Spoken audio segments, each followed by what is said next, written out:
Are you ready? Starting now? Now you just messed it up, you knob. God, you know that the shit that we go through for this, huh? I know.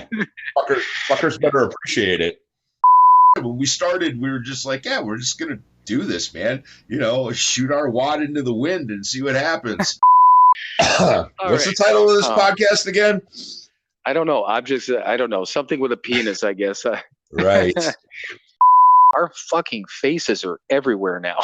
Right. You know, but You're welcome, ladies. Right. Popular with the ladies. Right. Oh, I'm not even going to apologize because hopefully it sounds fucking hilarious. Yeah, totally. This is fucking explicit now. The explicit button. Let me use my finger. La, la, la, la, la, la.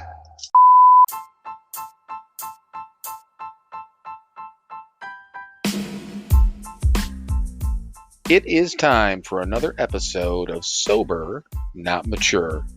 And that episode starts now. All right, everyone. Welcome once again to another episode of Sober, Not Mature. And it's another Thursday night edition of this recording. But Yep. And another night you're stuck with us. Yeah, but this time it's because I got shit going on. I'm going up to Appleton to babysit for my grandson tomorrow. So, it's kind of funny. Kimmy's my daughter for everyone, but she was texting back and forth, and her exact words were, she's like, he's kind of a bipolar teenager now. And she said, she goes, as an example, he was just dancing and having a good time. And then she's like, now he's screaming and throwing things. And then she just sent me a picture a minute ago with him outside all happy as fuck again. So, and I'm like, I can handle him. I'm fine. But, right. But yeah, on top of that, it is, and I don't know that we've ever recorded on somebody's birthday before, but it's my son's 23rd birthday today. So that's right. Yeah. So happy birthday, Derek. Yep. Yeah, and if he's listening, happy birthday, you little fuck. There you go. Right. No, but seriously, happy birthday. And I was thinking about it, and it's actually one of Dawn, my ex-wife's, and my favorite stories at the day he was born. So once we get the reading and stuff done, and when we have a minute, I want to tell this story. I think you've heard it before, but you may have heard it before. But it's kind of a mildly, it's like a little horror show. There's food involved, lot of blood. But the day the boy was born, it was an interesting story. So perfect for the season. I know. Yeah, perfect for the season. Perfect as the fact that it's actually his birthday today. And on top of that, I know that Dawn not only would not mind that I told the story, that it wasn't that long ago. It's like within the last year, she and I were someplace together with a bunch of people, and we told the story, and neither one of us could tell it without fucking laughing our asses off. So right. It's a good one. So, but I got other shit on here, but I wanted to obviously wish the young man in all sincerity, happy birthday. Obviously Absolutely. We love you. So, yeah. Now get back to work. Yeah, but stick around to hear the story. He's heard that story before, though. So anyhow, But right. So, do you have a reading? Yeah, I got a reading. Well, you know what? Let's get that goddamn reading out of the way. Why don't we do that? Fine. All right. This is as usual from God Grant Me. I didn't have anything picked out, so the preparer that I am, about 5 minutes ago, I was flipping through the book and saw this one, thought I would share it with everyone. It's September 2nd, so about a month or so ago. Let's see here. I take it as a man's duty to retrain himself. Lois McMaster Buchhold. She's a fiction writer, science fiction, I believe. Anyway, all of us have an animal or instinctual side to our being. It is a wonderful, energetic part of who we are. It seeks out fun and pleasure and works to avoid pain. It is ready to fight or flee if scared. There is nothing wrong with this side of us unless we let it run our life as it did during our addictive years. This side of our being needs to be disciplined and guided. This is where spiritual principles come in handy. They are like the reins on a horse, directing our energies and spirit towards a goal. We need to retrain old impulses that could get us to use again. This retraining is sometimes called growing up. Some of us do it later, some of us just do it later than others, and some people never grow up. These people stay trapped in denial and remain slaves to their impulses, but we're growing up and it feels right. Prayer for the day. Higher power, you gave me instincts for a reason. Help me to use the energies and spirit of them to have a joyful life and to do your work. Today's action. This has actions because this is a program of action. Today, I will list the ways I still need to grow up. I will ask my sponsor to talk with me about how to use the steps to help in this process. Well, since the title of our podcast has "not mature" in it, we might need to make two lists. But yeah, fucking growing up. I don't know about growing up, but no, I get it. But so I wrote down the first thing I wrote down was that obviously retrain himself, and that came up later too. But fight or flee, obviously the fight or flight. Right. Animalistic, I like, and then the instincts all obviously in there. But Right. but allowing it to run our lives, retraining old impulses, growing up, and Right. then yeah, slaves to impulses. Boy, Right. we don't know anything about that, do we? No, of course not. But yeah, you know, the God retraining himself or herself. Boy, that's almost an understatement, isn't it? Once we get sober, I mean, everything's got to fucking change. I mean, Right. or it Absolutely. should. Yeah. Right. But it's, at least, start the process. Yeah. Well, I mean, it reminds me, I'm pretty sure I mentioned it on here before. When first time I tried to get sober when I was about 30 years old, and I didn't really try to get sober. I just, was trying to solve some back problems. But I remember they very clearly, they said to me, you need to change everything but your name. And what they didn't tell me is I had the rest of my life to do it. And it overwhelmed me. And I said, well, fuck this shit. And, that's an impossible task. So I'm just not going to do any of it. Right. But yes, retraining ourselves. That's what this is all about. The fourth step in the 12 and 12 starts off with, we have these God-given instincts and they're good and there's nothing wrong with them, which is kind of what the reading talked about. But yeah, we can't be ruled by them anymore. That's the way we used to live. I think the key thing in the reading was, we try to avoid pain. That's part of our instinct, and it is. It's an instinct that is born in us. We don't want to feel pain. We try to avoid it. Unfortunately, we can't, and unfortunately, we tried with every fiber of our being, and we ended up at the Keating Center. Right. Right. Fight, flight, or Keating Center, right? But yeah, and you did bring that up about the changing everything but your name. Change everything but your name. Yeah, right. But having your entire life to do it, which is Right. a huge distinction, because, and that's what, I think we had talked about it at the time, but I think it's worth repeating that I don't remember so many people get overwhelmed by the fact of when they first get sober, the idea of never being able to drink again, or worse than that's bad enough when that's in their own minds, but when somebody else says that's trying to help them, you realize you can never drink again. Right. Where we were told something the same but very different, because words matter, and we were told that they were going to show us why we wouldn't have to drink again. Which is, it's words matter, and it's just a little bit of a rearrangement of that, but it's a huge difference, because absolutely.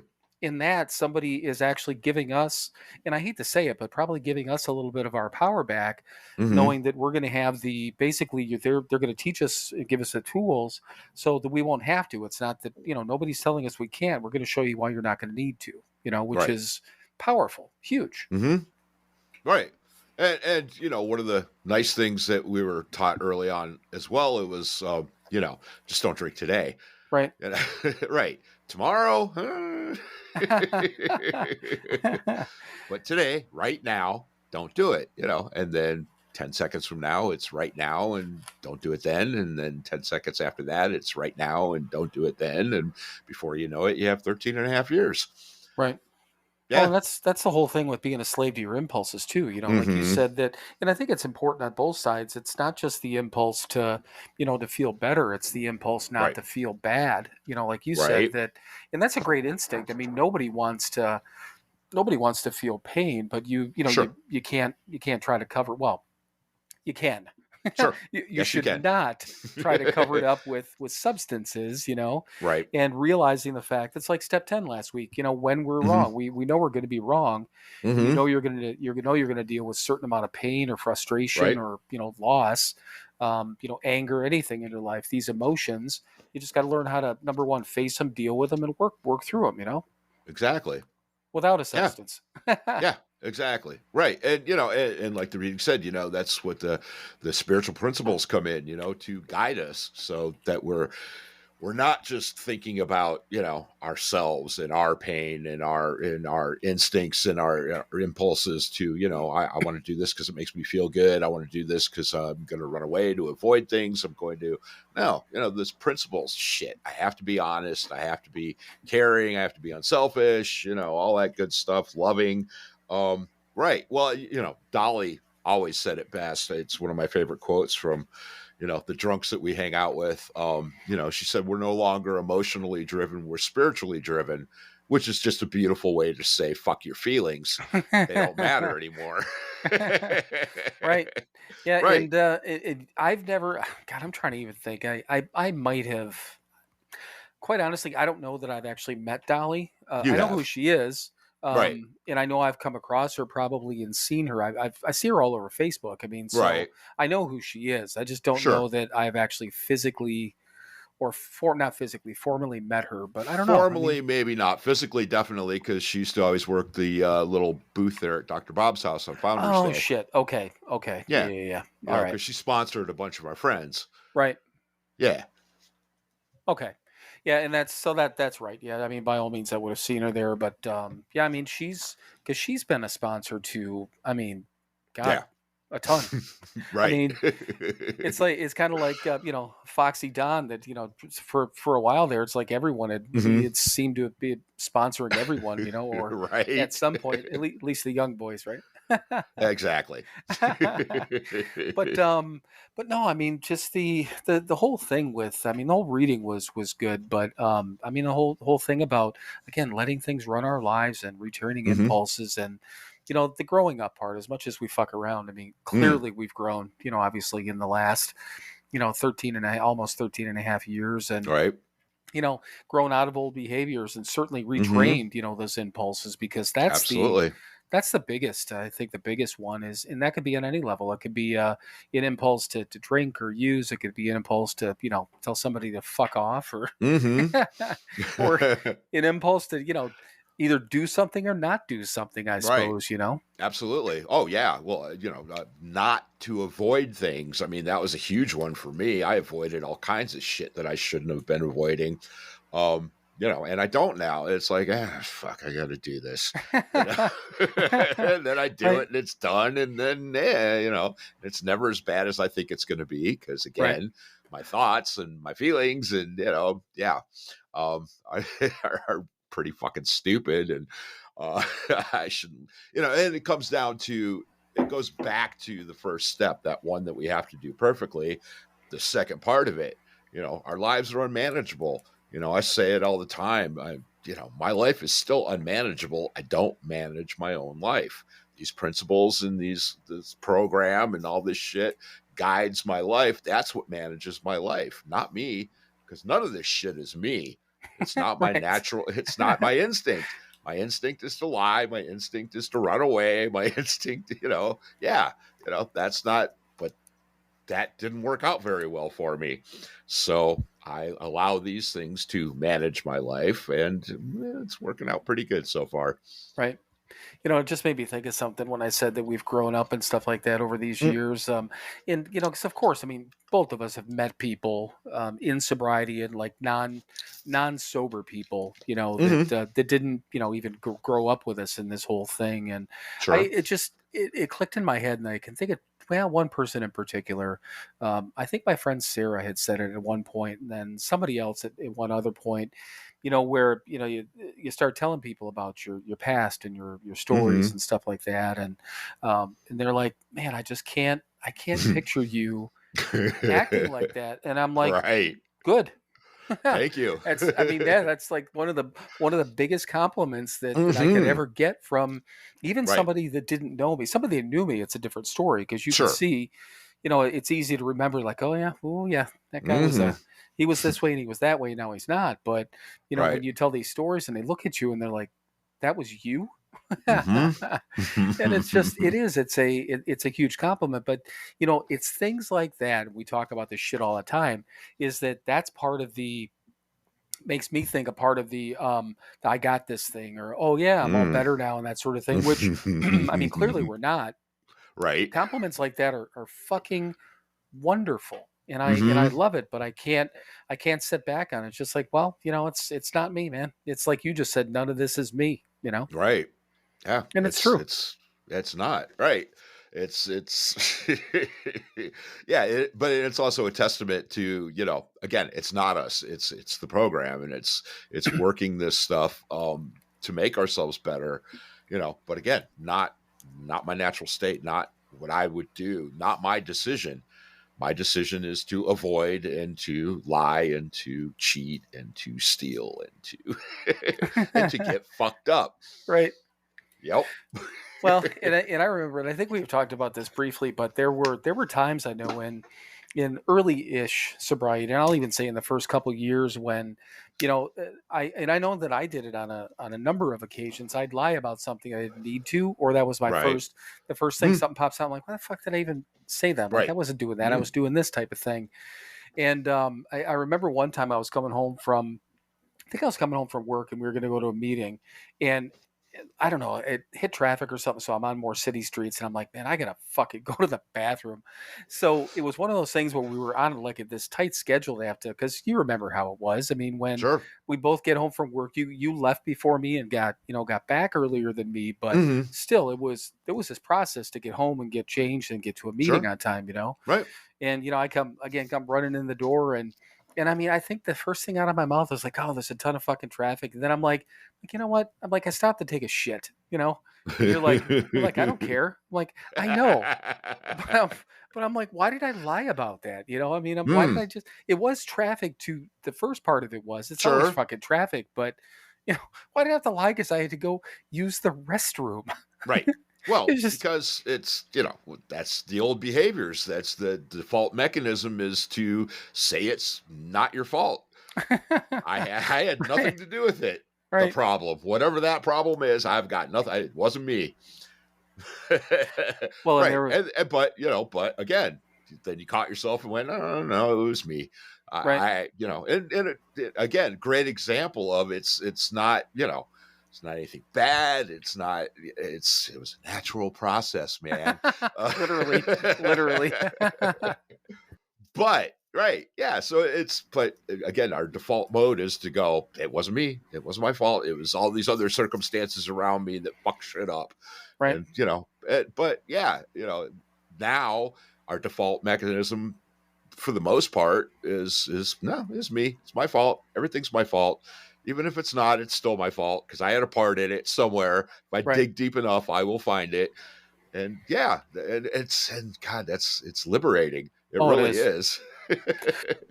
No, it's in a very strange way, and it still doesn't make complete sense to me. But by taking full responsibility for everything, it's I can't be controlled. Nobody has any power over me. It's pretty fucking nice. Now it's not wonderful, and I fuck up and things get shitty, but it's still my fault, and I'm still kind of in control of that, even though I'm not.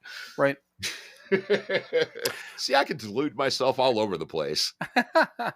Well, there was a number of occasions, and I thought of one other thing in a work situation. But at work over the years since I've been sober, something went weird or something would go whatever way, and Mm-hmm. in the same thing, I always fess up to it. I'm like, I'll own that one. I did this and that, Right. and a lot of times.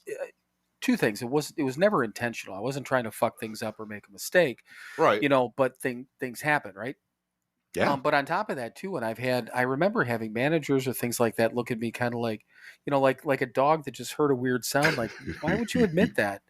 Like, well, Right. and they never said it, but you could see it in their face, Yeah, right. Well, people aren't used to that sort of honesty.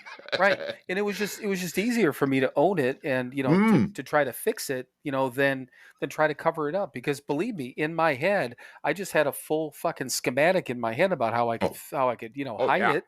sure. I mean, a 100 complete, 100%. I had this instantly figured out how I could, lie, and then I'm going to build it along the way. But Hmm.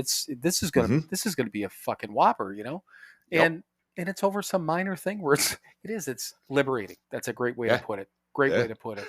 But the company I worked for in Madison, and that company in general was, I mean, they had a really good mindset, and as far Hmm. as how they dealt with people, and they did. From a company that says they had a good culture, they actually lived up to that. They had a Mm. couple of, Right. like, I had a kind of a fucked up manager and stuff like that, but she came in from the outside, and Hmm. that's a whole other thing. But the one of the owner of the company, the lady that he was married to, had also been with the company for years, and they formed a relationship over the years. But she was a big deal. She was like number two in the company, and she Right. used to do this training with us. With all the managers and supervisors. And have you ever heard of a root cause analysis? Sounds familiar. Okay. It's excuse me, extremely simple. It's like whatever the situation is, you just keep asking why until you find out what happened, and then you fix it. That's it. Hmm. You know. Right.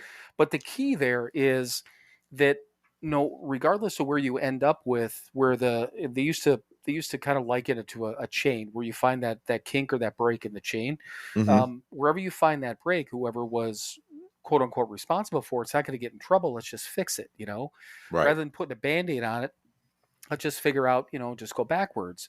Hmm. So if I don't know, if the podcast recording didn't start off correctly, or if we had a glitch, whatever it is, just like, well, why did that happen? Well, the internet wasn't connected. Why wasn't the internet connected? Well, I didn't reset the router this morning, and then it's Hmm. why. And the key Hmm. is that I could say that I just forgot. I didn't reset the router. Okay, Right. well, make that part of your process, which, by the way, Hmm. it is. Yeah, me too. Because I just did it about half an hour ago. yeah, but I mean, I'm actually doing it every day because I'm doing voice calls through my computer now for the thing Right. I'm doing. So again, I do it every day now. But I set a reminder to do it, so it is part of my process. But the point there is that they had such a great mindset of, we're not looking to. We don't want to put a band-aid on it because that doesn't help. Hmm. It's still gonna happen. But we also don't want to blame, because Sure. nothing's ever going to get done, because nobody's going to be honest, and nobody's going to try to fix things. I mean, that goes back Right. to the reading, avoiding pain and conflict, right? You know, Hmm. if you think you're going to get in trouble, why do kids lie? You know, Right. Sure. Yeah. and I mean, I hate to say it, but why do sometimes younger teenagers and things like that, lie about going out with their friends? Why some of them Hmm. drink and drive? Because they know they're going to get in trouble if they call their parents. Right.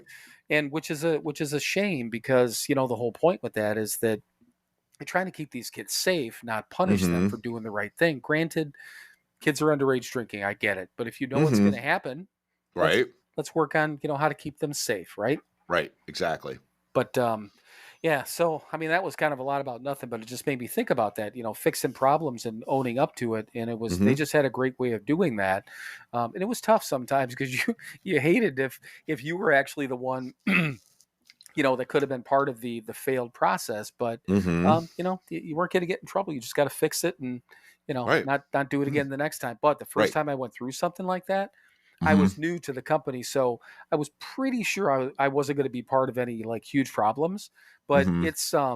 it's a very vulnerable situation to be in Sure. when again you're speaking to the owner's wife, who even before that, I mean, there's a big deal in the company, and I'm new, and I'm like, fuck, I don't want to fuck up.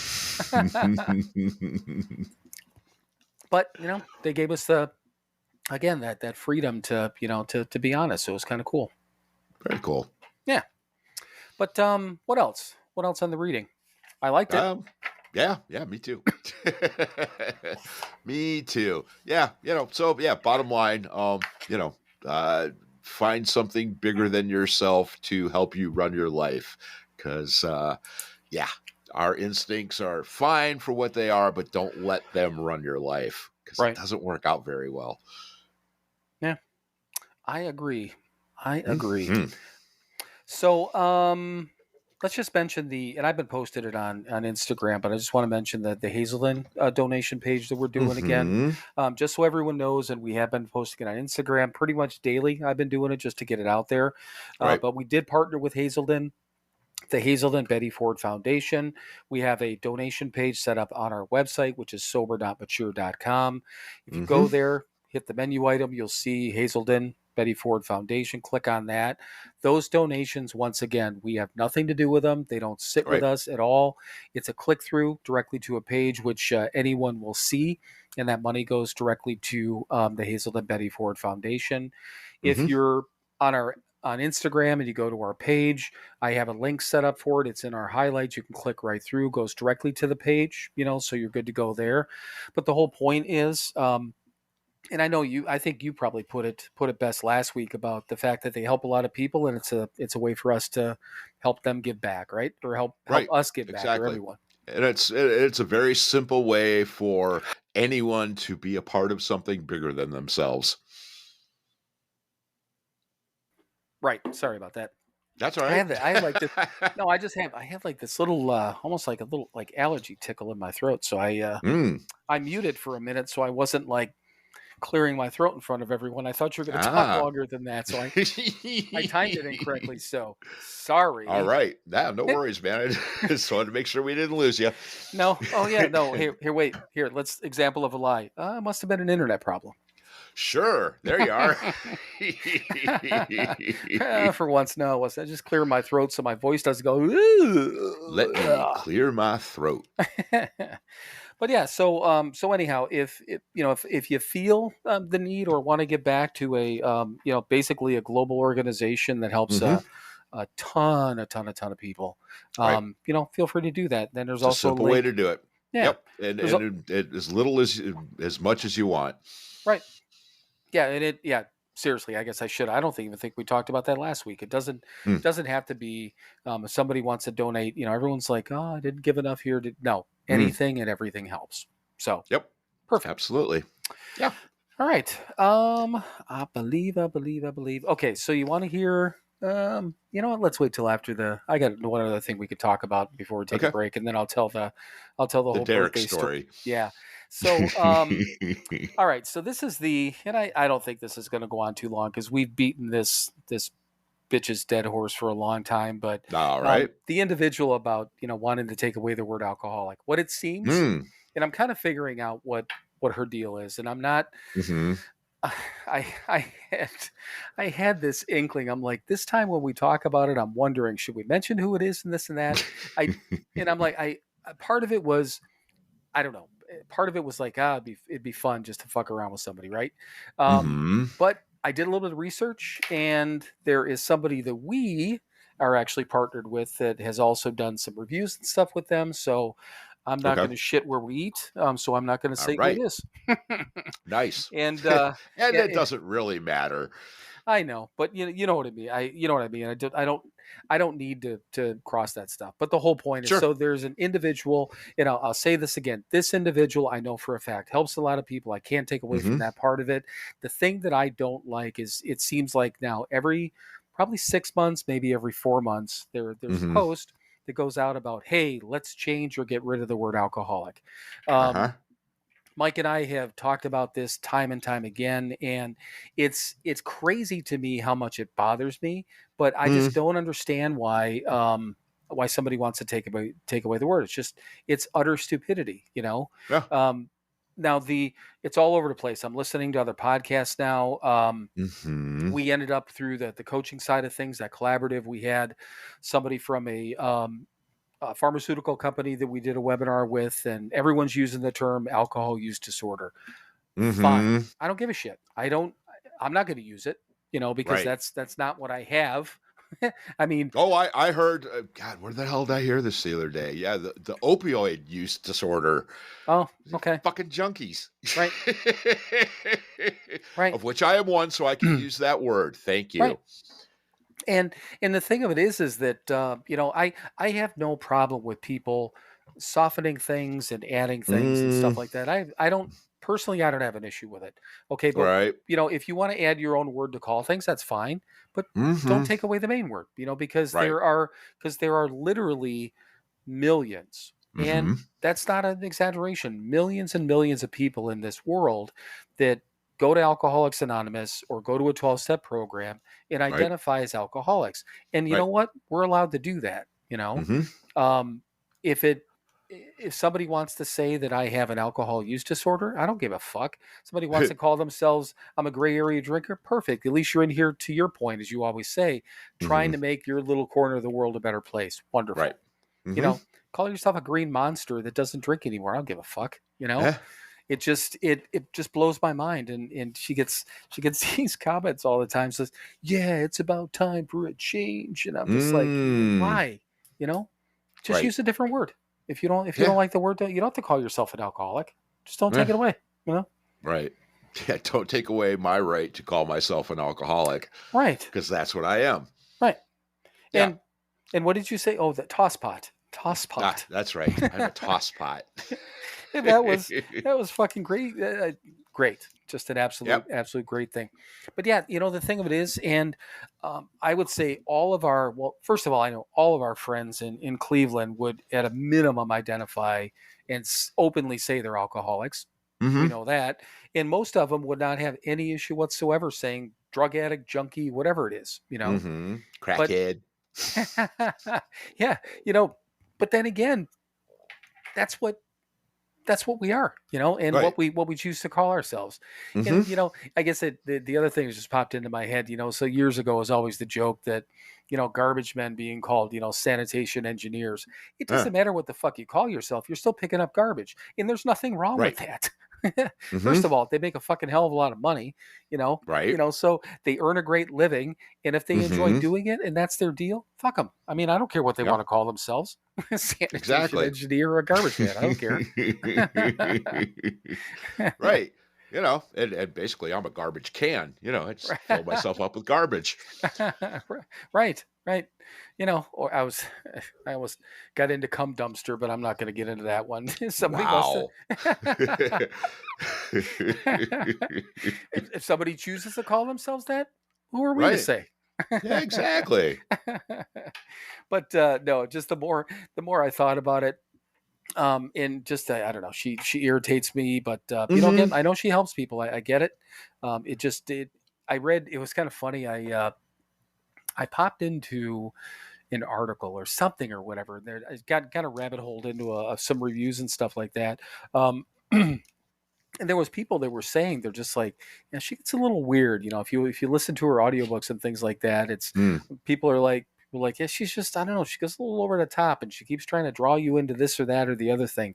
It's weird, but I mean, again, she's built all this stuff up into, she's hugely popular, on like Mm-hmm. Instagram, social media, Mm-hmm. and in the, I'll say, in the alcohol free world, um, Uh-huh. which is fine. And maybe that's the part that bothers me, is the fact that she's such a big influence that I just think I, I don't know if it's even misinformation or bad information, Well, but you know, we're all looking for the easier, softer way. And if she's rounding the corners down and making it more palatable for them, yeah, of course they're going to be attracted to that. right. I don't need that shit. I need somebody to fucking put their finger in my chest and go, "You're a goddamn drunk and you need to grow the fuck up." Right. Right. Right. Right. I mean, I'm pretty sure I mentioned it on here that, first time I met Phyllis in her office, she looked at me sitting, looking over her desk, her little eyes peeping over, got that big old long cigarette in her hand. And she looked at me and she said, "You need to grow up. You need to grow some balls." And I went, "Fuck." The little lady, Right. Right. and I went, "Yeah, I think I do." Right. Well, and, Yep. and that's the other thing too, that the people that guided us. I mean, the all the people in the groups and in the Mm-hmm. meetings and all these old timers that the Who Do You Knows and the even West Park Men and all those Right. different groups. Puritas. Obviously your Yep. home group. Right. All these people that guided us. I mean, nobody. They didn't pull any punches. Nobody was Mm-mm. mean. I don't. No, of course not. And it's amazing to me that I never thought, because I was so just pissy and probably Mm-hmm. no, not even probably, I was pissy and I was sensitive and all those different things Mm-hmm. when I first came in. Well, Um, most of us are. right, but it just amazes me that I never took it that way, because I could Right. just blow everything out of proportion, but I never took it. I never took offense to anything that anyone said, Mm-hmm. because people, and you knew and you felt that people were saying and doing these things out of Mm-hmm. out of love and because they cared. Absolutely. Right. Yeah. I mean, they were definitely running all that shit through the absolutes and then putting their finger in our chest and telling us to fucking get it together. Right. Right. Yeah. I mean, yeah. Well, Larry, Oh yeah. to a group. I mean, just tearing guys apart, but he did it out of love because he knew, because he was one of us. He knew. He said, "God damn it, you need. I'm not gonna kiss your ass. Right. You're fucking up. You're hurting everybody around you. You need to figure out a way to stop it and do something different. And I'm gonna help you, and I'm gonna show you how to do it. But I'm also gonna tell you what a piece of fucking shit you are, Right. because you are." And if you're honest and you look at yourself, you go, "Yep, I'm a piece of fucking shit. You're right." Yeah, and he was God, how could I have forgotten about Larry? But I mean, he made me mad. Only he probably Mm, made me mad to the point where the things that he made me realize and actually admit and openly say made me mm-hmm. mad, because they were hurtful to me, that I had Right. to, the things that I was doing. He wasn't really hurtful to me. He made me No. realize how hurtful I was being to other people. My son, Right. and is the Sure. main thing, and but then after that, we just got to sit there and laugh and laugh and Well, yeah. laugh. Well, I did it to other people. Right. Right. But no, I mean, he's probably a prime example, and he was, for anyone who, God, I wish I could remember what episode it was, but Larry was kind of like, if you ever seen the show, even the new one, it was on years ago in the '70s, called Scared Straight. Mm-hmm. That was basically what Larry was. Larry was a Nope. scared straight guy, but we didn't have to go to prison, to Nope. to see him. He was right there in front of us at the fucking Keating Center. Yep. And he was wonderful. And all the new guys Mm-hmm. had to sit up front, and he would Yep. literally verbally berate those guys. Yep. But I'll tell you, he made you fucking think, and you Yeah. respected Oh, him. absolutely. Yeah. I mean, he wouldn't berate you. He would honestly ask you questions and make you give an honest answer. Right. Yeah, well, Yeah. that's fucking A. You want to fuck up a drunk and a junkie quick, make him be honest with you. Right. And he did. And it was beautiful. Yeah. And that was the wrong word to use. Yeah, he wasn't berating people, but Mm-mm. he was he was persistently getting people to admit things they didn't want to Yep. admit. Exactly. But that's where the whole water bottle thing came in. And it Yep. just that was the best one. Because some guy, like you said, would be. I think you used the word yammering, because that's we Yep. used we used yammering for Homina, a while. homina. Yes, in a simple question like, "Do you have your big book with you?" "Well, I Right. have it." "No." "Do you have your big book with you?" "Well, it's back in my." "No." "Do you have your big book with you?" Then Larry always had a bottle of water. Mm-hmm. He would say, "Take this." He'd hand the person the water. So Yep. his fucking numbnuts got this bottle of water in his hand. He's like, "What do you got in your hand?" "A water bottle." "Okay, give it back to me." And then he goes, "Is that a water bottle in your hand?" "Then give it back to me." And he's like, "Where's your big book?" "Oh," and he Right. gave the fucking water bottle back. Yep. Until the person finally went like, "Oh, I get it. Okay, so I don't. Mm-hmm. Do you have your big book with you?" "No, Nope. I don't." Simple. No. Right. There you go. Honest. Taking responsibility, admitting when you're wrong, and promptly admitting it. Yeah, and that was it was again, that was probably the toughest. Well, it was easily the Yeah. toughest lesson. Not having Hmm. to fucking dress everything up, a yes or a Yep. no. Even to this day, sometimes. I mean, I can be clearly anyone who's listened to this goddamn thing for a minute knows Right. I can be a little wordy, Hmm. a little vocal. But Hmm. I'm not telling lies today. I'm telling stories. Right. So stories in a good way. I'm not telling stories to get out of trouble or trying to Hmm. lie to somebody. But Right. so yeah, it's a little hard every once in a while to just give a yes or no answer. But once Hmm. again, yeah, I don't think you and I have used the water bottle line on each other in a while, which is Which fun. shows progress. We haven't had to. Right. And I think the last time we talked about that, you're like, yeah, we probably both got fucking sick and tired of hearing the other person. God damn it, I know.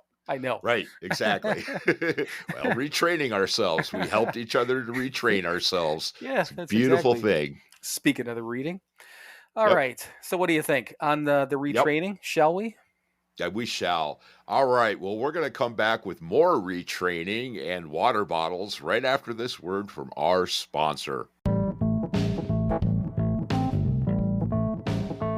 Hey everyone, it's your friends at Sober Not Mature. Hi And there.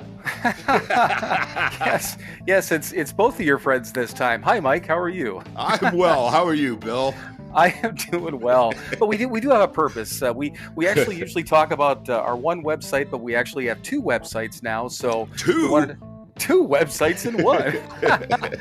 All right, so everyone knows we still have the podcast website that is www.SoberNotMature.com.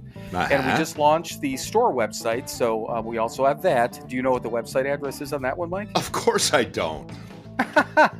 It's pretty easy, Mike. It's Yes. www.SoberNotMatureShop.com. Ah.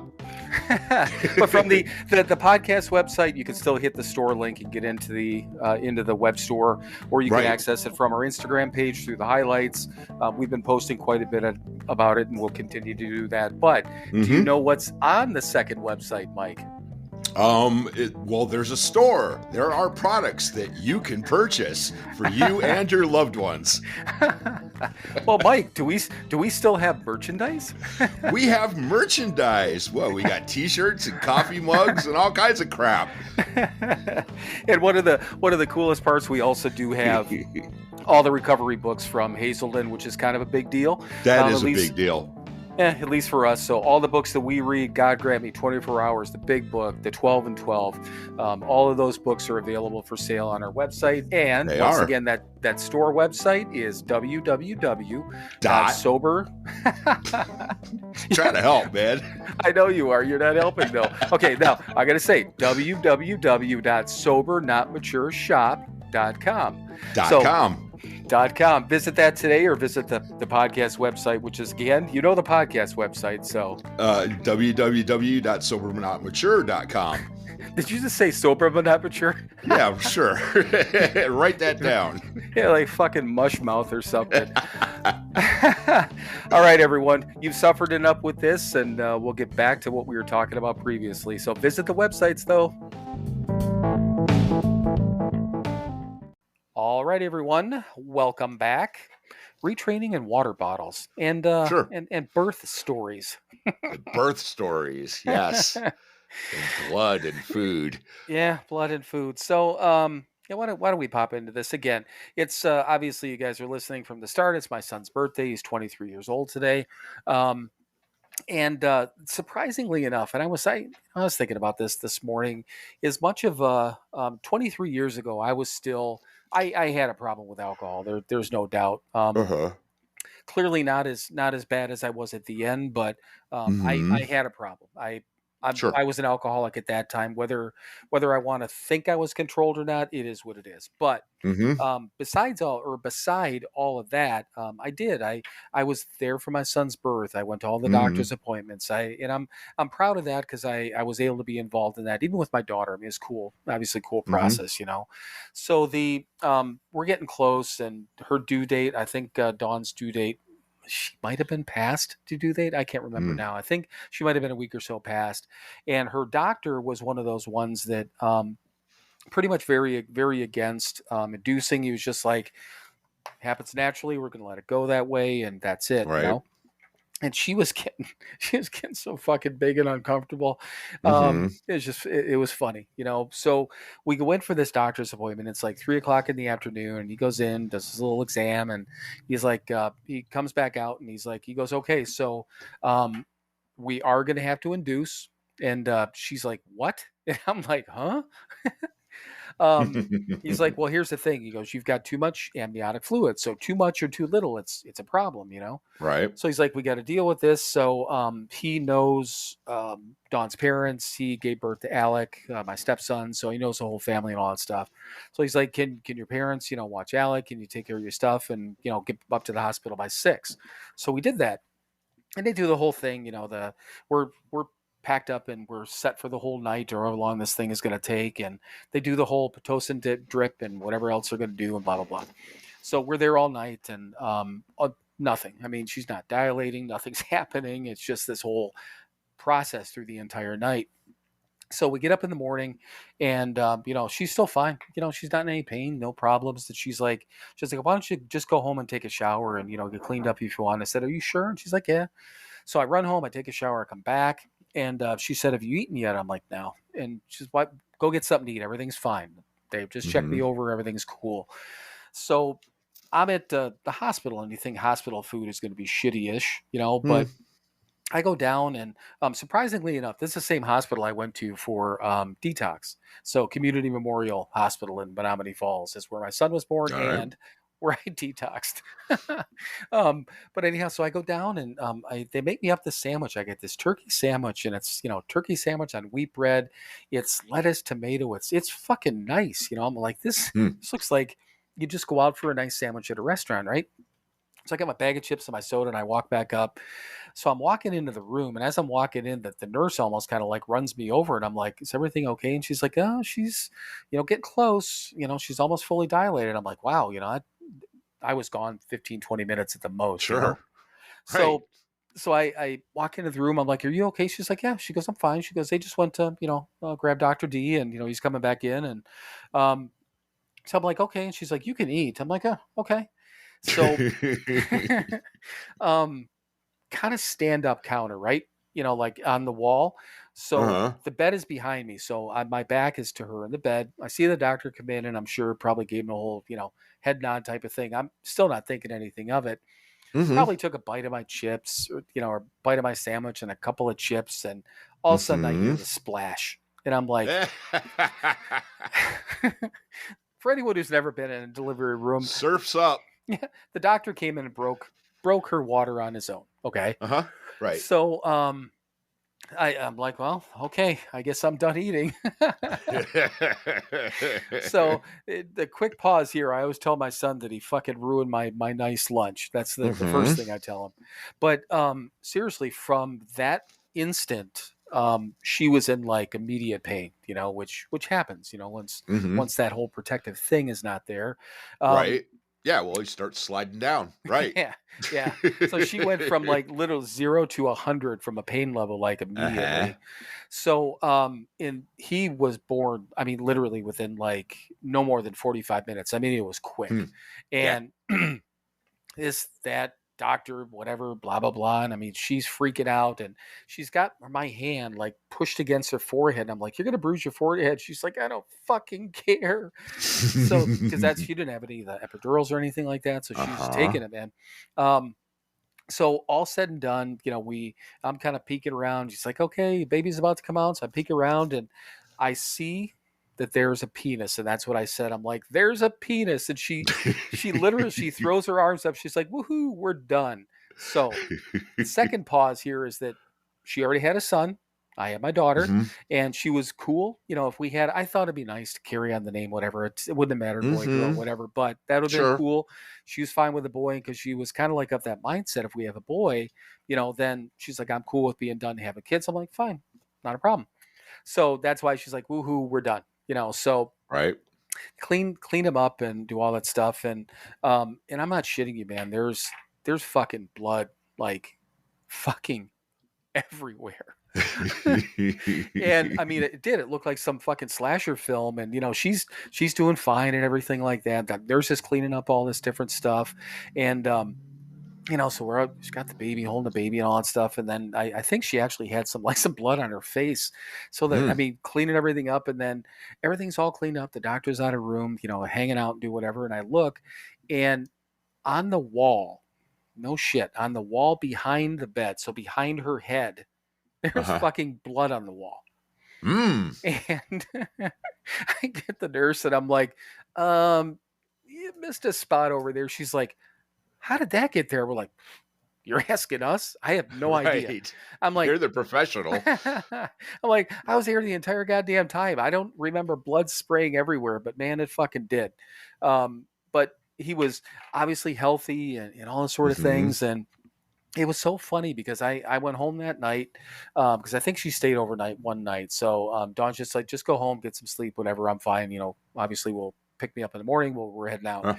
And I get back and I'm like, how's he doing and whatever. And she's like, oh, he hasn't even cried yet. And we're like, oh, how cute. He hasn't even cried. Well, we get him home and he didn't stop crying or throwing fits for 5 years. So,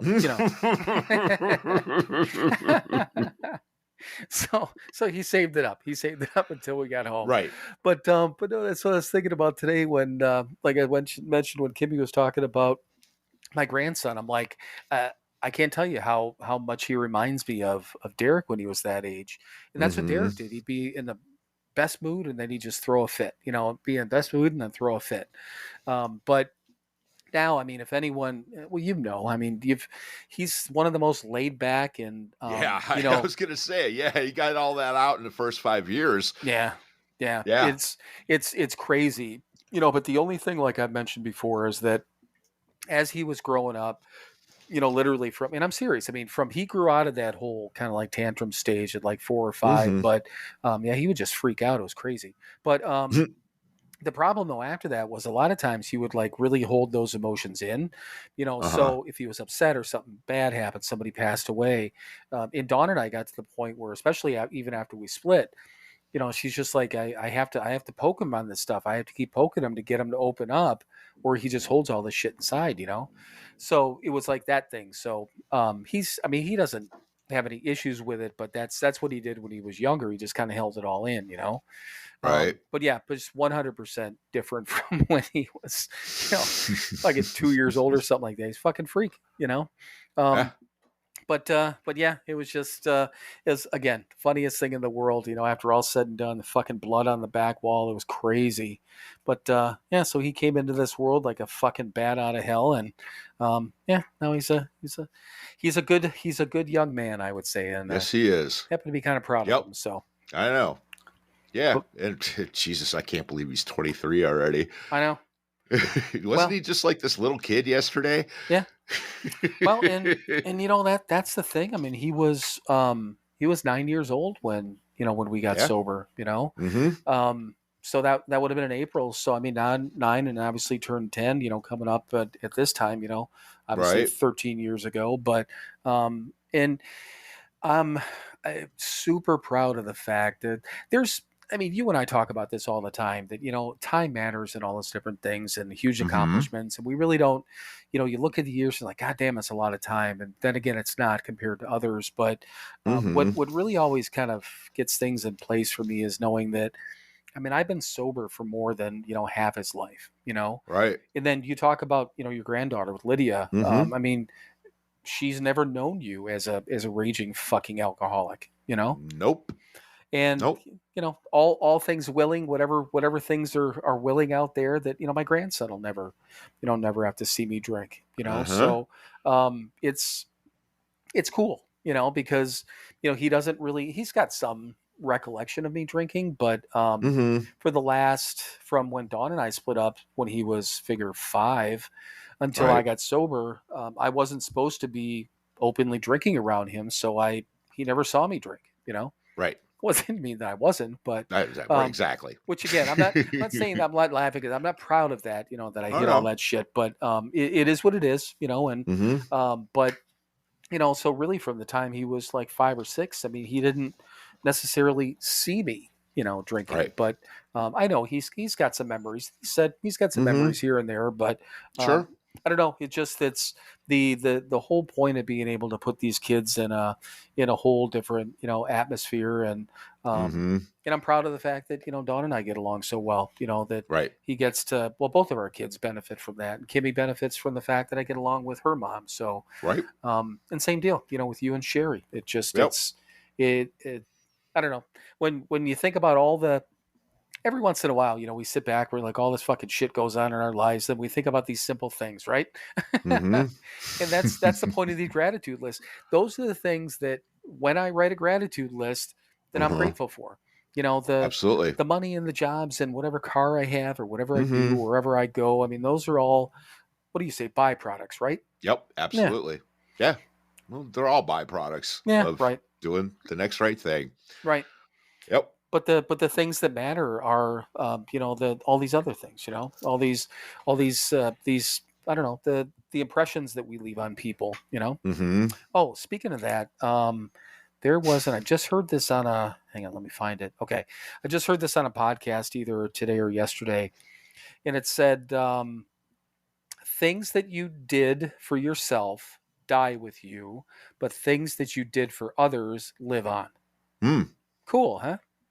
Absolutely. And literally, that is what you and I were just talking about that last week or the week before, because I know we were Uh-huh. talking about it's cool. I like going places and seeing things and whatever, but there's so much more. The focus of my life is, and I know yours too, because we've talked about it, is, figuring out that how will we be, or how are we seen now, number one, but, Mm-hmm. how will we be remembered? It's Right. cool, It is. Yeah.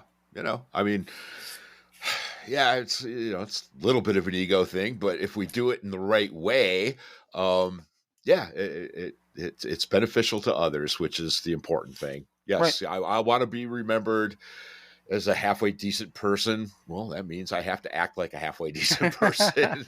No, it means I have to act like a really good person, and then hopefully it'll balance out that he was okay. Right. Right.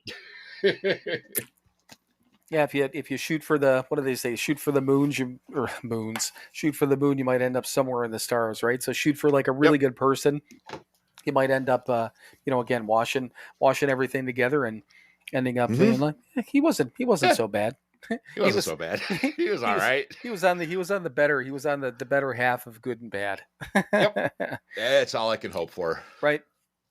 But no, it's just funny. It's a podcast that I listen to all the time. It was one of the guests that had read that line, and I heard that. I'm like, fuck, that's cool, man. So I rewound it a Mm-hmm. couple of times and made a note of it. But yeah, I like that. Yeah, once again, things that you did for yourself die with you, but things that you did for others live on. Which Yep. again, I just thought was kind of cool.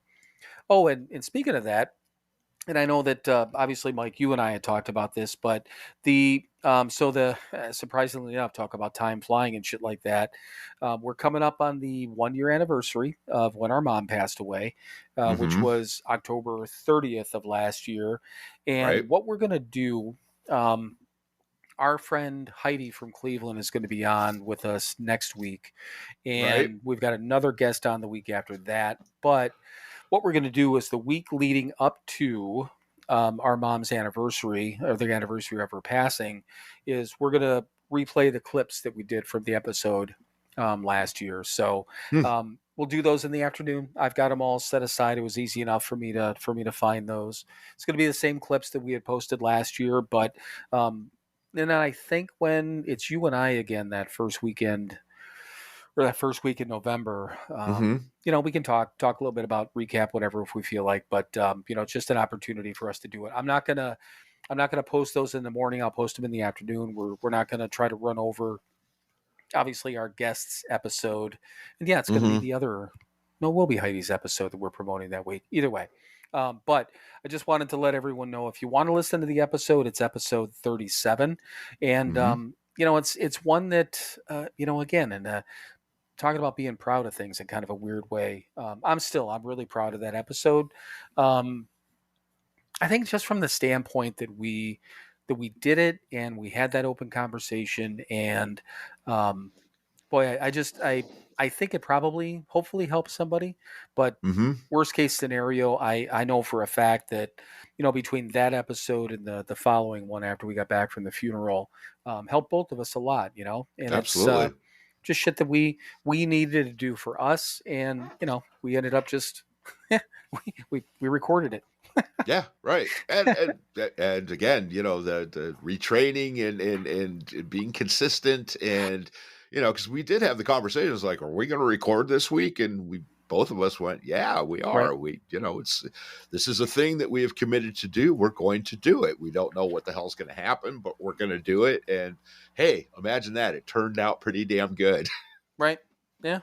And we even and I forgot about it, but I was just thinking about it now. I think that well, um, it was that episode that we did with bombs that we started talking for like 7 minutes, and then the internet connection. Speaking of, we Right. we lost connection and had to start all over again, which was kind of fucking funny. But yeah, again, regardless of what happens and you know what, that's the other thing we've talked about it too. I'm proud of the fact that we've been doing this shit.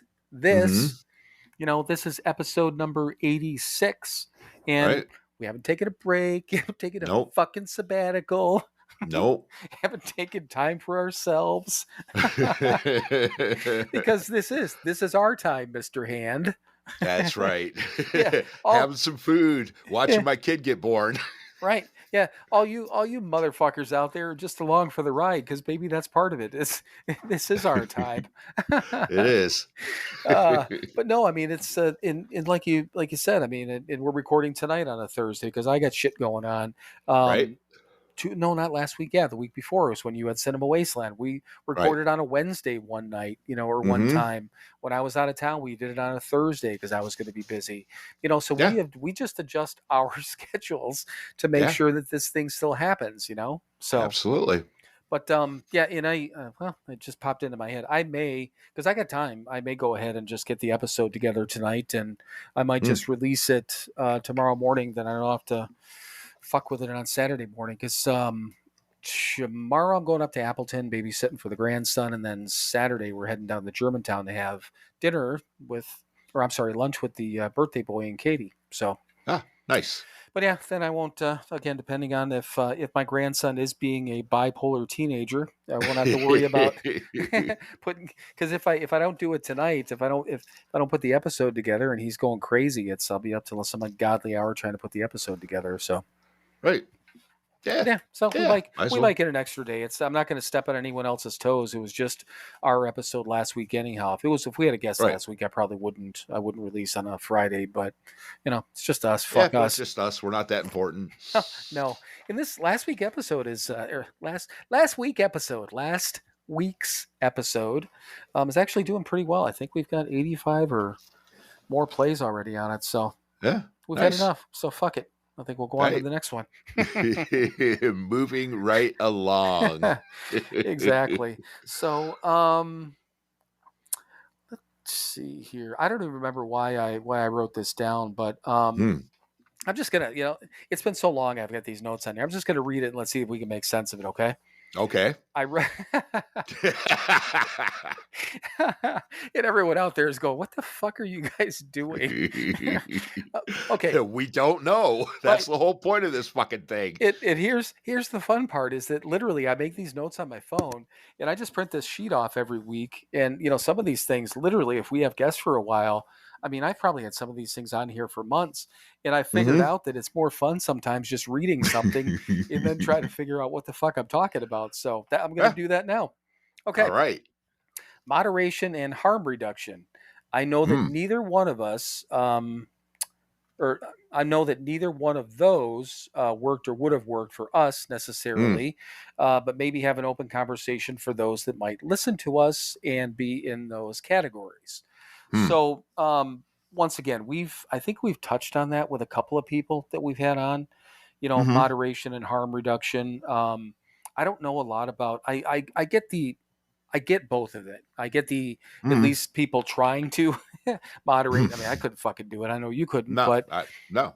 And the same thing with harm reduction. But have you had anyone that you know of that's done those successfully? And again, I know we haven't done that, but any thoughts on either one of those or people you know? Well, I mean,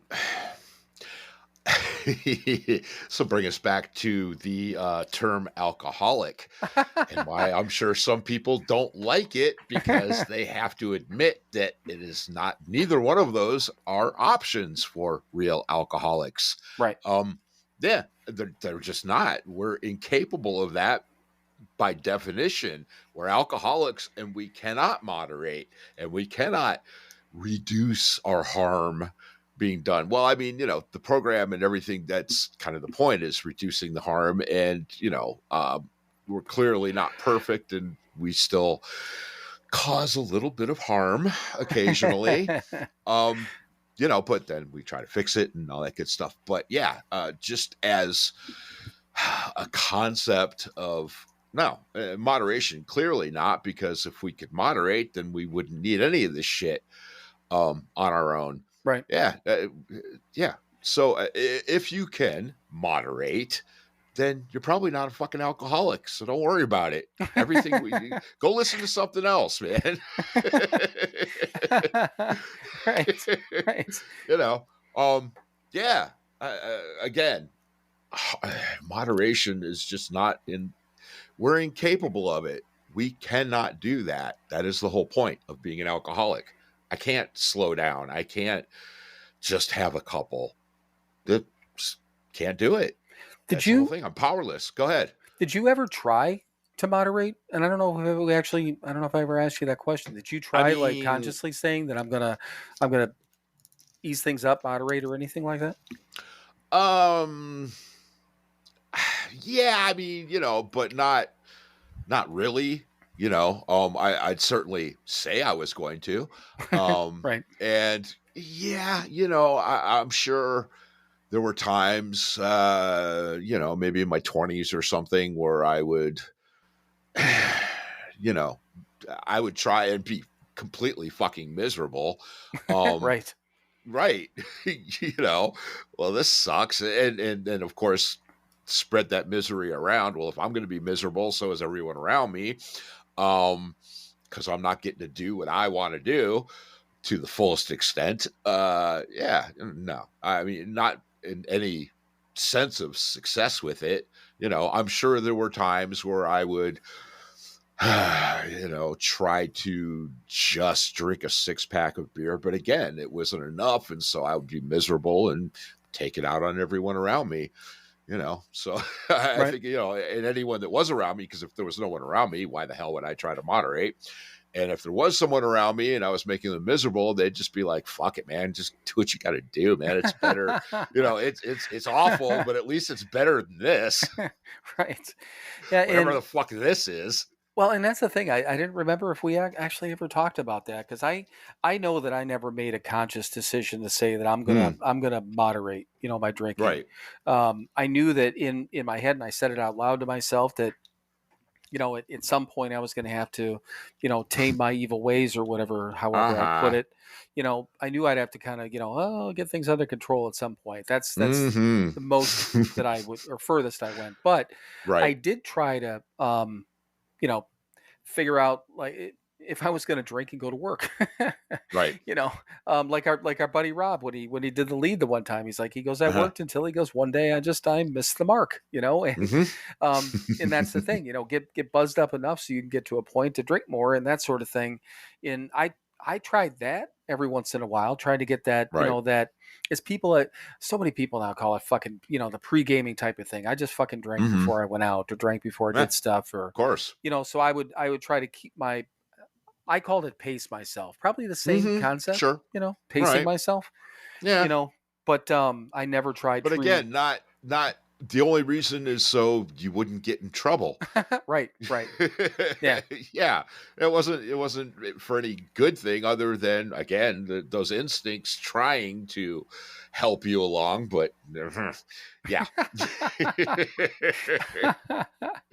Right. Right. In harm reduction, I didn't even know until I got sober that you could die, from alcohol withdrawals. So Mm-hmm. I never tried harm reduction. I never would have, because I didn't know anything about it. I know people do, and Right. there's clinics and there's organizations, and get somebody. Hopefully, the only way that I can look at harm reduction in a positive way is if you get people to a point where they're willing to say, okay, I got a problem and I want to try to do this to get, so I don't die.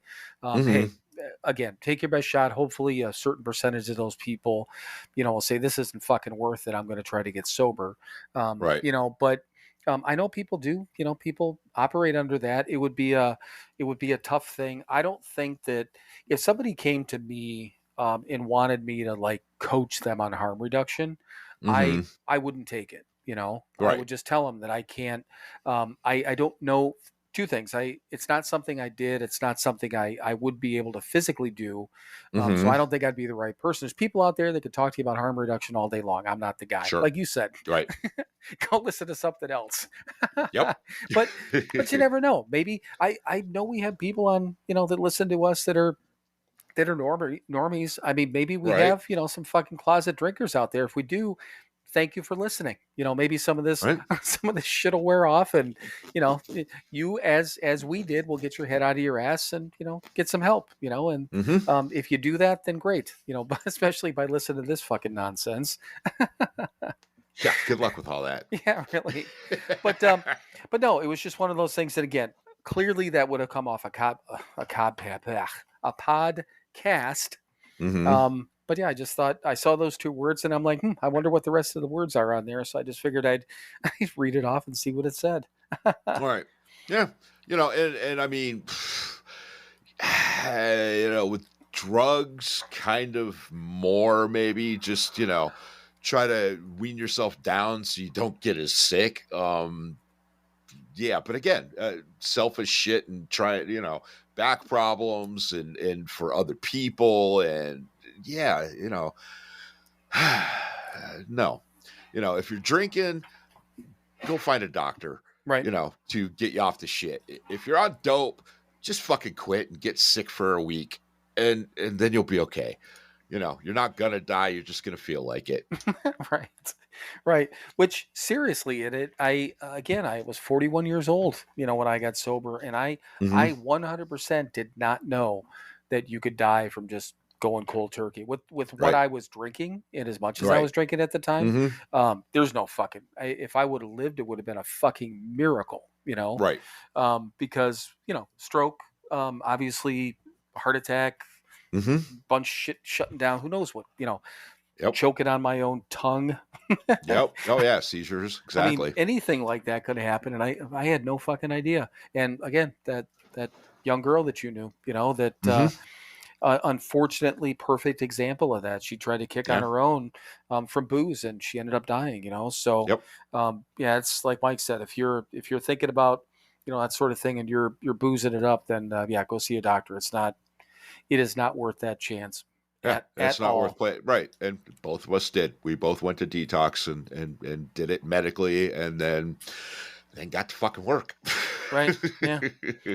So we don't have to live that way anymore. Right. And even with one or even both of us were reluctant to get to work, but we still did it. That's again, bring the body, man. The mind will follow. Yep, exactly. And the spirit and all that other crap. Right. Yep. So, other thing I wrote down in here, comparing ourselves to others, and especially when we're brand new, either way, it's either I'm not that bad or I've never done that, etc. I know. Well, I don't even know if we talked about it, but that kind of goes along that same line of other things we've talked about. Though, is that people comparing themselves out of the rooms or that sort of thing. So, any thoughts on that about comparing when people, again, if somebody's listening to us and they're just getting sober and just starting to go to meetings or hanging out with people, Right. I don't know. Any thoughts on that? One or two. I knew you would. I knew you would. Right. Well, there's, there's the I'm not that bad, or you can go the other way with it too, is I'm too bad. I'm much worse than these people. And so clearly this is going to work for me. You can go that way as well. No, the beautiful thing about being an alcoholic is we're all exactly the same. No, there are things that I did not do. There are lines I didn't cross. There are also things that I did that were far worse than people in the rooms did. It doesn't matter. What matters is the solution. The solution works the same for all of us. We are all equal. The details don't matter. Bill never did dope. I did lots of it. You did enough for both of us and probably 4 or I 5 other did. people. Right. Well, my line with the alcohol was, I drank my lifetime's worth of alcohol by the time I was in my mid 20s, and I didn't get sober until my early 40s. So, Right. yeah, I took a lot of people's lifetime supply of a lot of things. But I didn't, physically hurt anyone to, take their money and shit and stuff like that. I didn't have to. I just took their money anyway. I stole their time, and I hurt them emotionally, and I hurt them spiritually. Did lots of bad stuff. There's stuff I didn't do. There's stuff I did do. It doesn't matter. What matters is we stop doing those bad things. We stop putting the substances in ourselves, and we start working on being better people. That's all any of us do. That's what this whole program is about. So comparing yourself to, and again, right, I'm too bad. You didn't do the things that I did, so it was easier for you. Well, no, it wasn't easier for that person, because they still had to change their behaviors and start doing things differently and start allowing something else to run their life, which is tough. Doesn't matter. The shit we did yesterday does not matter. It's what we're doing today is what matters. So yeah, don't compare yourself to anybody. You're you. And don't worry about that shit. Worry about doing the next right thing and working this program and being a better person. That's all you got to worry about. Right. Yeah. Don't compare yourself out, man. Well, and there was when I first one thing I want to say on that too, with even if you don't go, if you're an individual that doesn't go to 12-step meetings, for instance, Right. if you go to 12-step meetings, I promise you 100% sooner or later you're going to hear somebody tell your story. That will happen, and it's going to be somebody that doesn't look like you, doesn't have the background Right. like you. Might be, if you're a man, it's going to be a woman. If you're young, they're going to be old. You're going to hear your Right. story. That's number one. Mm-hmm. But even if you don't go to 12-step meetings, if you hang around with us people enough, and whether it's social media, whether it's in person, whatever the deal is, sooner or later you're going to find somebody that is going to tell your story. But when I first, well, I guess probably not when I first came in, but as I was probably talking to people, telling stories and stuff like this, I used to say these words all the time. I only drank. Because Right. everyone else around us, Right. you included, had done everything or had tried certain things, or certainly had tried something or did things other than just drink. So I used to say that for a while, and then finally I'm like, you know what? I almost killed myself. It's I didn't just drink. I almost killed myself. You did too, and this person over here did. It doesn't matter what the substance was. So I stopped saying that. If I want to qualify it, I'll just say I never did drugs. That's the truth. And the other way around is the truth too. But it's almost, I don't want to say minimizing, but sort of. I granted people who, you can probably, had I done drugs, I would have been dead. I know that for a fact. Because if I had the same mentality that I did when I drank, I think I would have done too much and overdosed without a problem. So all that, at least by understanding, is that you could probably ruin yourself quicker with drugs. I just did it over a longer period of time. The end result, same thing. You and I ended up literally on the same fucking doorstep. And our path wasn't the same. It doesn't fucking matter. We ended up on the same doorstep. Yeah. But yeah, the comparing part, it could be super dangerous. And I wasn't thinking about when you said that I'm too bad for this, you know. And I remember, Right. I don't know of anyone specific off the top of my head, but I remember people saying that. They're like, "No, you don't get it, man. I'm too far gone. This ain't gonna Yeah. work for me," type of thing. Right. But on the other side, and still, I still hear it on podcasts. I've heard it since day one in leads and stuff like that. I don't like when people say, "If I can do it, you can do it," because that's, in my Hmm. opinion, that's not true. You know, if that was a true statement, there would be no such thing as a relapse. Nobody would All right. die. Nobody would overdose. You know, because Huh? it's just that, everyone can do it. There's the thing that people don't say: if I can do it, you can do it, but you have to do the work, but you have to Right. take the action. But they're not, the fine print, they're not letting everyone know. It's just not as Right. simple as saying that, "Oh yeah, I did it, you can too." Well, no. Sure. I mean, Tiger fucking Woods is a hell of a golfer. I could swing a club, but I'm no Tiger fucking Woods. Right. you know um Yeah. Bad example Yeah. possibly, I can but play a guitar, but I'm not fucking Eddie Van Halen. okay, there's another good example, right? Yeah, that's Yep. that's that's about the other extreme, and yeah, Yeah. you're a hell of a lot better golf or guitar player than I am a golfer, so it's probably even a better example. um but yeah, so that's the only thing that I don't like. I think people need to be careful with that statement.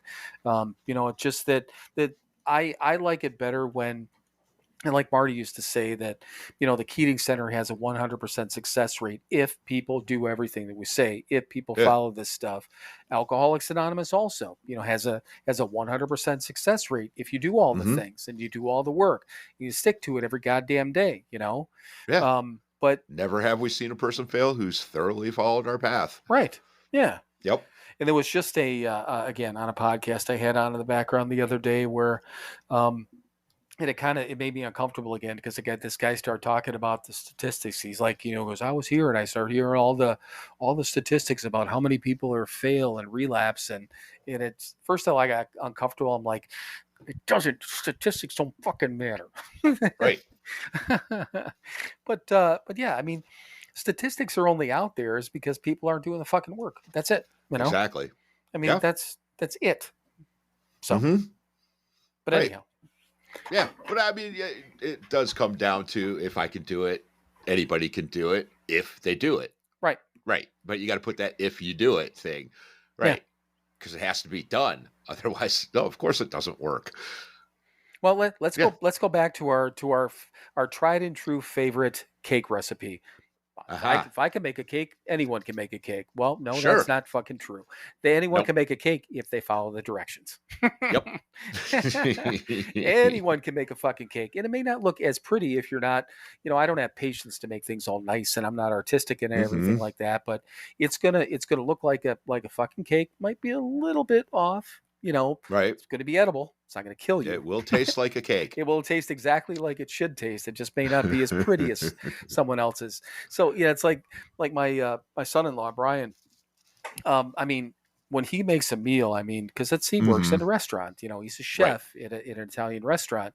Hmm. He makes fucking great food, but it's super fucking pretty too. It is. Uh-huh. It looks good. I mean, it's not only Right. good; it's all about the presentation. But that's what he does with the Hmm. drizzle and the this, and puts everything in its place. Well, I posted on Instagram the one day he had set out Ollie's breakfast or whatever it was, and he had all this stuff placed perfectly on his high chair tray.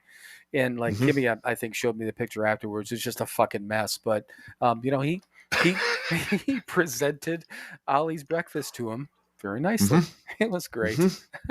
It was just And of course, wonderful. as soon as you said the word drizzle, I went back to the blood on the wall.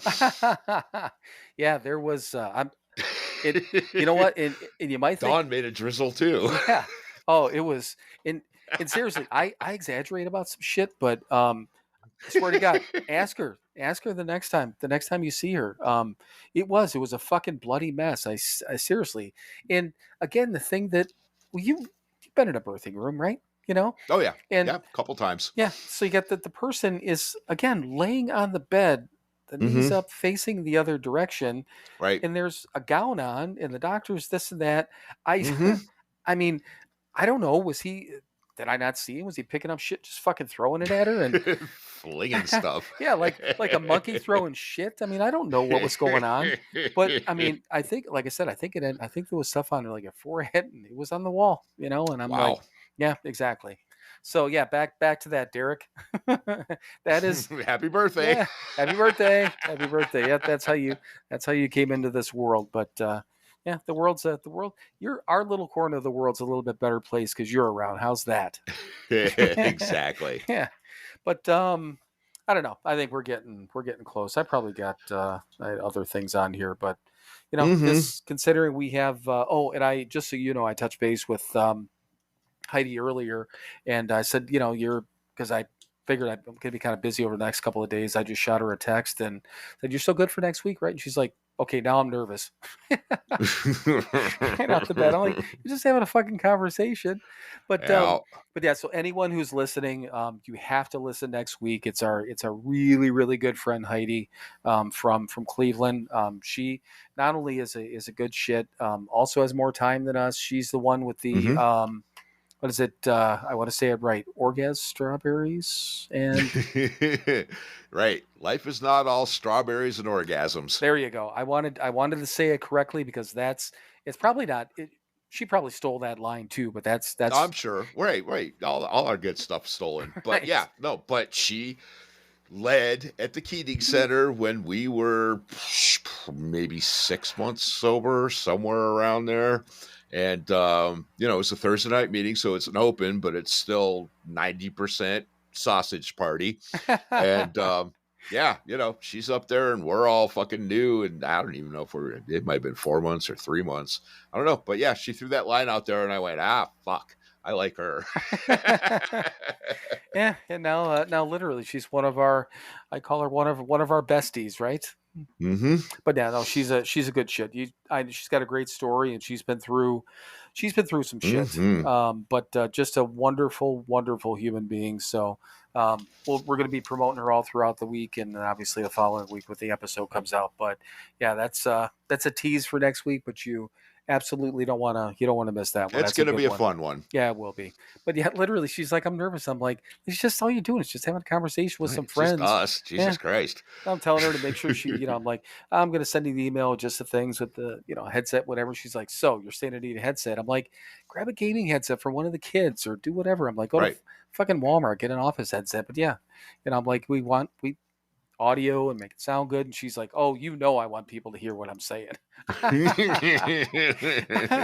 So I'm like, yep, I think her nervousness went away after that line. So right. But all right, I think we're good. The rest of the shit on here will sit until I don't know, beginning of November when you and I get back together, right? Mm-hmm. All right, I think we're fucking done. So yeah, I think we are. All right. Well, thank you everyone for listening to another episode of Sober Not Mature. As always, be kind to each other, be good to each other, do something nice for somebody else this week, and don't fucking tell anybody about it. And now it's time, kids. It is that time for you to fuck off. Then keep fucking off. Keep fucking off till you get to a gate with a sign on it saying you cannot fuck off past here. Climb over that gate. Dream the impossible dream and keep fucking off forever. I'm still glad that you're in, and I hope it doesn't change. I would like for you to continue to read it. Did you listen to the end of the episode last week? I did actually. Yeah, it sounded cool. Yeah, it does. It feeds in. I think it flows into it nicely. Mm-hmm. But yeah, I'm just gonna. I've got that saved now, so that'll be the end to our episode every week, which I think will be nice. So. Yep, absolutely. All right. Yeah. Well, I think we're done. I got nothing else. We're done. Me neither. Whatever. It's Get again. my ass up and go to work tomorrow. Yeah. Well, I gotta put this episode together, but we're done early again, which is kind of cool. And even though it's a Thursday, it's just kind of nice. So. Yes, it is. All right. I love you, brother, and we love you too. We'll talk soon. We will. Bye. Bye. And now it is time for you to fuck off. Then keep fucking off. Keep fucking off until you get to a gate with a sign on it saying you cannot fuck off past here. Climb over that gate, dream the impossible dream, and keep fucking off forever.